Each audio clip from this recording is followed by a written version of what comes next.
Hello and welcome to tonight's episode of Legally Not Read, Legally Ribbon here. Tonight I will not be on camera. It is 10:34 p.m. and I need to do two videos before I go to bed. So I was trying to make this really fancy. Well, none of my videos are really fancy, but I was trying to really do a nice PowerPoint. And then I said, you know what, I've been trying to do this video for over a week, so we're just not going to do that. So we're talking about Double Jeopardy. No, not the movie. So one thing I found out about the movie is that many lawyers weighed in and they said that actually, even though the woman was in jail and her husband had framed her for his murder, even though he was still alive, it's not true that she could get out of jail and then kill him because it was a different time and a different place. So it wouldn't actually be the same crime. So just so you know, that is not how the law works. And this is the problem with learning the law from television, like I have been doing thus far. Anyway, so let's get to the point of this video about Double Jeopardy. So something else, Double Jeopardy, that I just wanted to mention. It's in the Fifth Amendment of the U.S. Constitution, which I was like, what? It's in the Fifth Amendment because people always say, I plead the Fifth. And I plead the Fifth means, um, that you won't incriminate yourself. So there's more to the Fifth Amendment than we see on TV. Once again, TV, movies, learning the law, not always a great idea. So yes, the Fifth Amendment does talk about incriminating yourself, but what else does it talk about? So, the Fifth Amendment of the United States Constitution, as a provision of the Bill of Rights, enumerates several of the most important protections of persons accused of crimes under the American criminal justice system. These protections include protection from being prosecuted for crimes unless first legally indicted by a grand jury. Number two, protection from double jeopardy, being prosecuted more than once for the same criminal act. Number three, protection from self incrimination, the most popular, being forced to testify or provide evidence against oneself, and protection against being deprived of life, liberty, or property without due process of law or just compensation. So, GDSD, grand jury, double jeopardy, self incrimination, and being deprived of life, liberty, property without due process of law or just compensation. So, who knew more was in the Fifth Amendment? Now you do. So, may I have a bite?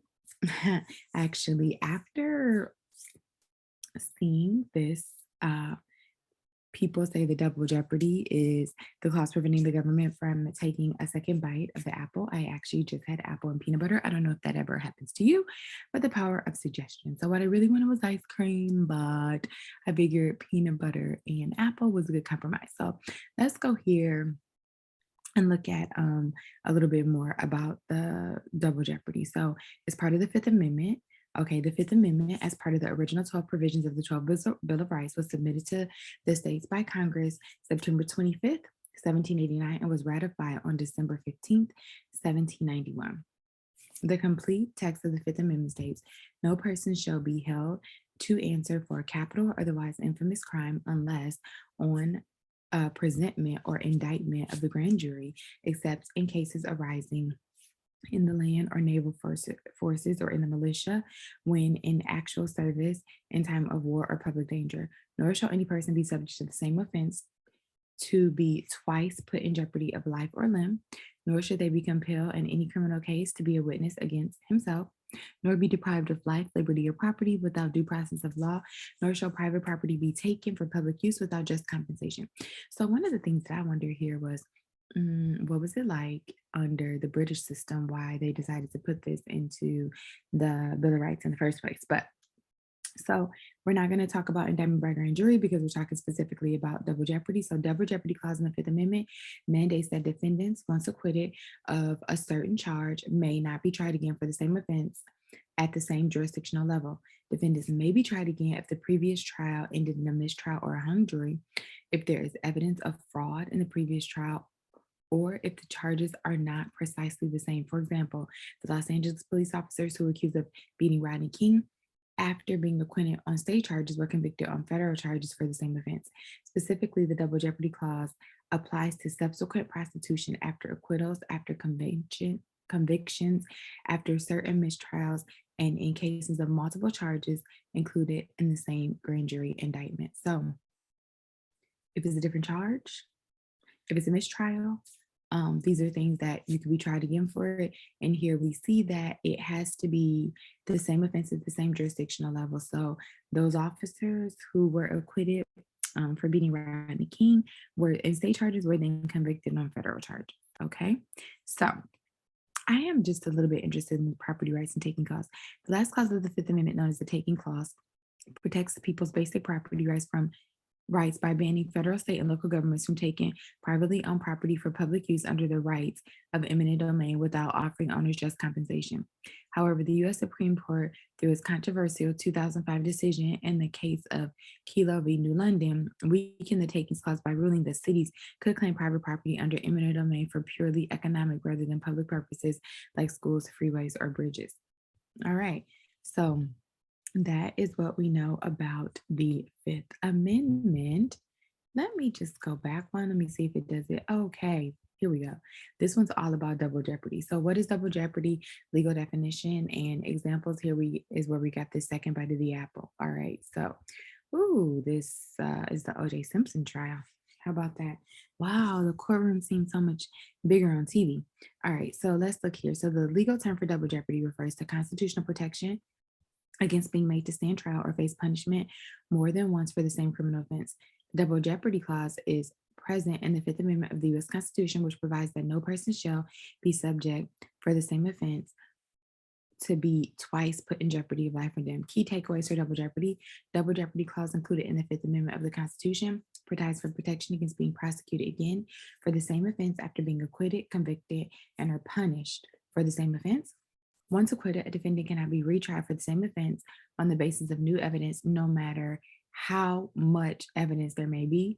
Double jeopardy applies only in criminal court cases and does not prevent defendants from being sued in civil court over the same offense. So, see the picture of the O.J. Simpson trial. Even though he was acquitted, he was from the criminal charges. He was later sued for wrongful death, and we see here that. February 5th, 1997, the civil court found Simpson 100% liable, responsible for the wrongful death of Goldman and ordered him to pay $33,500,000 in damages. Okay. So I wonder, did he actually ever pay that? All right. So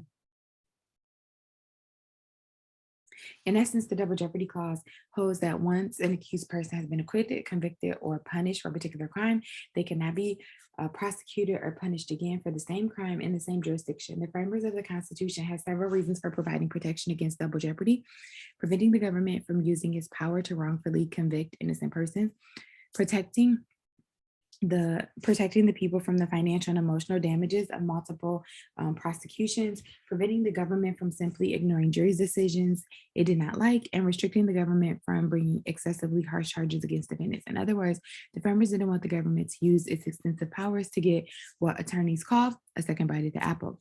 Double jeopardy essentials. The legal term jeopardy is the risk, prison time, or fines faced by defendants in criminal trials. Specifically, the double jeopardy clause can be claimed as a valid defense in three cases. Number one, being tried for the same offense after being acquitted. Number two, being tried again for the same offense after being convicted. Or number three, being subjected to more than one punishment for the same offense. What about new evidence? It is important to note that once a defendant has been acquitted of an offense, they cannot be retried for that offense based on the discovery of new evidence, no matter how much evidence you have. Similarly, double jeopardy bars judges from resentencing defendants who have already served their punishment.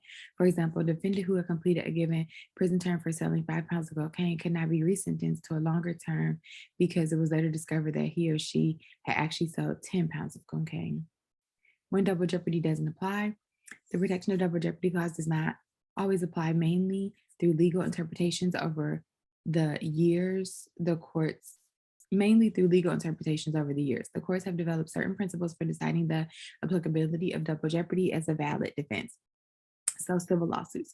Protection from double jeopardy applies only to criminal cases. We stated this example of OJ before.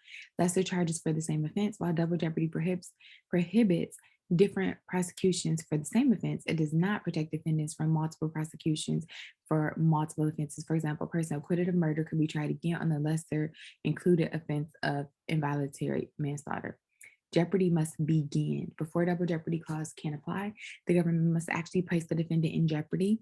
In general, that means that the defendant must actually be placed on trial before they can claim double jeopardy as a defense. Typically, jeopardy begins or attaches to the case after the trial jury is sworn in. So not the grand jury, but after the trial jury is sworn in, does jeopardy attach. Jeopardy must end. Just as jeopardy must begin, it also must end. In other words, the case must reach a conclusion before double jeopardy can be used to protect the defendant from being prosecuted again for the same offense. Jeopardy typically ends when the jury reaches a verdict, when the judge enters the judgment of acquittal before sending the case to the jury, or when punishment has been carried out. However, in 1824, the case United States v. Perez, the United States Supreme Court ruled that defendants may not always be protected by double jeopardy clause when trial ends without the verdict being reached, such as in hung juries or mistrials. Charged by different sovereigns, the protection of double jeopardy clause apply only against double prosecution and punishment carried out by the same government or sovereign. The fact that a state has prosecuted a person does not prevent the federal government from prosecuting the person for the same offense or vice versa. For example, defendants convicted of carrying kidnapping victim across state lines can be charged, convicted, and punished separately by each state involved and by the federal government. Multiple punishments. In some cases, the appellate courts, typically the state and the U.S. Supreme Courts, are required to decide whether the double jeopardy protections apply in cases of multiple punishments. For example, in 2009, Ohio prison officials tried but failed to execute this convicted murderer, Romeo Broom, by lethal injection. They tried 2 hours, 18 needle sticks. They had to suspend it. They couldn't find a usable vein. So they appealed to the Supreme Court, arguing trying to execute Broom again would violate his constitutional protection against double jeopardy and cruel and unusual punishment. In March 2016, a divided Ohio Supreme Court ruled that multiple needle sticks did not amount to cruel and unusual punishment because they were not done deliberately in attempt to torture Broom. The court further ruled double jeopardy did not apply because no punishment would have been carried out. Jeopardy ended until Broom had actually been injected with lethal drugs. On December 12, 2016, the Supreme Court refused to hear Broom's appeal for the same reason. As cited by the Ohio Supreme Court on May 19, 2017, the Ohio Supreme Court scheduled the new execution to be carried out on June 17, 2020. All right, and then here we go. This thing about Hollywood and what they said about double jeopardy was wrong. Let's just look at a brief history. While meaning and interpretation of double jeopardy have varied, its use in legal defense goes far back in history. In the 18th century England, noted jurist Sir William Blackstone, in his classic 1765 treatise Commentaries on the Laws of England, set forth the right of a defendant to plead prior conviction or acquittal as a special plea at trial to defeat the prosecution. Blackstone's commentaries were often quoted as the definitive source of common law in colonial America. Following the end of the American Revolution in 1783, several states included differing versions of the double jeopardy in their Bill of Rights. During the Constitutional Convention in 1787, James Madison proposed an enlarged definition of double jeopardy, making the right applicable to all crimes, not just capital felonies. However, Madison's original draft of double jeopardy clause was perceived by some to be too restrictive. It provided that no person shall be subject to more than one punishment or one trial for the same offense. Several delegates objected to this wording, arguing that it could be misconstrued to prevent defendants from seeking a second trial on appeal following conviction. Although the language of the Fifth Amendment was modified to address this concern, the final version ratified by the states left other questions to be answered by future judicial interpretation. Throughout most of its history in the United States, the double jeopardy clause was binding only against the federal government. In 1937 case of Palco v. Connecticut, the U.S. Supreme Court refused to expand the federal protection of double jeopardy to the states. In the 1969 case of Benton v. Maryland, the Supreme Court finally applied federal double jeopardy protection to state law. In a 6-2 majority opinion, the court concluded that the double jeopardy prohibition of the Fifth Amendment represents a fundamental ideal in our constitutional heritage. Once it is decided that a particular Bill of Rights guarantee is fundamental to the American scheme of justice, the same constitutional standards apply against both the state and federal government. So we see here is where they got the information from. Double Jeopardy Law Made Simple. Y'all from the Yale Law School Legal Scholarship Repository. Double Jeopardy, Acquittal, Appeals, and Law Fact Distinction from the Cornell Law Review. And what is the lesser included offense in criminal law? And dual sovereignty. So thank you to Bar Exam Drills, the sponsor of my legal education through the use of their app. They're helping me to prepare for the MBE section specifically right now of the bar exam. And also thank you to Marchica Law Firm for being the supervising law office for my legal apprenticeship. So thank you so much for tuning into today's episode of Legally Norette, Legally Raven Haired, and we will be signing off.